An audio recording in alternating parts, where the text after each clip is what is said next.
தொடர்ந்து மாநிலங்களின் உரிமை பறிக்கப்பட்டு வரும் இந்த இக்கட்டான சூழலில் கூட்டாட்சி கருத்தியலை வலியுறுத்தும் வகையிலும் ஒன்றிய மாநில அரசின் உறவுகளை அதற்குரிய கொள்கைகளை மேம்படுத்திடவும் இந்திய அரசியலமைப்பு சட்டத்தின் விதிக்கூறுகள், நடைமுறையில் உள்ள சட்டங்கள், ஆணைகள் ஆகியவற்றை அனைத்து நிலைகளிலும் ஆராய்ந்து மறு மதிப்பீடு செய்திடவும் மற்றும் அதற்குரிய நடவடிக்கைகளை அரசுக்கு பரிந்துரை செய்திடவும் உயர்மட்ட அளவிலான குழு ஒன்றினை அமைப்பது என்று மிக மிக அவசியமாக வந்திருக்கிறது.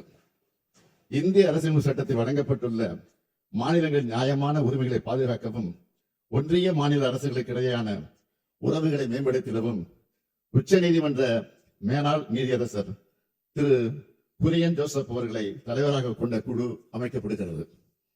இதன் உறுப்பினர்களாக இந்திய கடல்சார் பல்கலைக்கழகத்தின் மேனாள் துணைவேந்தரும் ஓய்வு பெற்ற IAS அதிகாரியுமான திரு அசோக் வர்தன் ஷெட்டி அவர்களும், தமிழ்நாடு மாநில திட்டக்குழுவின் மேனாள் துணைத் தலைவர் பேராசிரியர் மு நாகநாதன் அவர்களும் இருப்பார்கள். இந்த உயர்நிலைக்குழு பின்வரும் கொள்கைகள் குறித்து ஆய்வை நடத்தும் என்று அறிவிக்கிறேன். ஒன்றிய மாநில அரசுகளின் உறவு நிலைகளில் தாக்கத்தை ஏற்படுத்தக்கூடிய இந்திய அரசியலமைப்பு சட்டத்தின் விதிகளையும் நடைமுறையில் உள்ள சட்டங்கள், ஆணைகள், கொள்கைகள் மற்றும் ஏற்பாடுகளின் அனைத்து நிலைப்பாடுகளையும் உயர்நிலைக்குழு ஆராய்ந்து மறு மதிப்பீடு செய்தல். இந்திய அரசியலமைப்பு சட்டத்தின் தற்போதுள்ள விதிகளை உயர்நிலைக்குழு ஆராய்ந்து காலப்போக்கில் மாநில பட்டியலிருந்து ஒத்திசைவு பட்டியலுக்கு நகர்த்தப்பட்ட பொருண்மைகளை மீட்டெடுப்பது குறித்து வழிமுறைகளை பரிந்துரை செய்தல். மாநிலங்கள் நல்லாட்சி வழங்குவதில் உள்ள சவால்களை எதிர்கொள்ள தேவையான நடவடிக்கைகளை பரிந்துரை செய்தல்.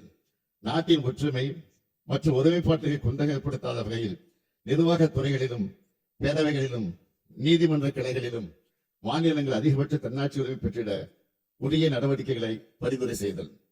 1971 அமைக்கப்பட்ட அதமனார் குழு மற்றும் ஒன்றிய மாநில உறவுகள் குறித்த ஏனைய ஆணையங்களின் பரிந்துரைகளையும் 1971 முதல் நாட்டில் நிலவும் பல்வேறு அரசியல், சமூகம், பொருளாதாரம் மற்றும் சட்டம் சார்ந்தவற்றில் இருக்கக்கூடிய வளர்ச்சியினையும் உயர்நிலைக்குழு கருத்தில் கொள்ள வேண்டும். இவற்றை ஆராய்ந்து அறிக்கைகளை வழங்கும். உயர்நிலைக்குழு இடைக்கால அறிக்கையை ஜனவரி மாத இறுதிக்குள்ளும், இறுதி அறிக்கையை 2 ஆண்டுகளிலும் அரசுக்கு வழங்க வேண்டும் என எதிர்பார்க்கப்படுகிறது. மாண்புமிகு பேரவைத் தலைவர் அவர்களே, ஒன்றிய மாநில அரசுகளுக்கு இடையேயான உறவுகளை மேம்படுத்திட உயர்மட்ட குழு அமைத்திடுவது தமிழ்நாட்டின் நலன் காக்க மட்டுமல்ல, வேற்றுமையில் ஒற்றுமையின் அடிப்படையில் பறந்து விரிந்த இந்திய திருநாட்டின்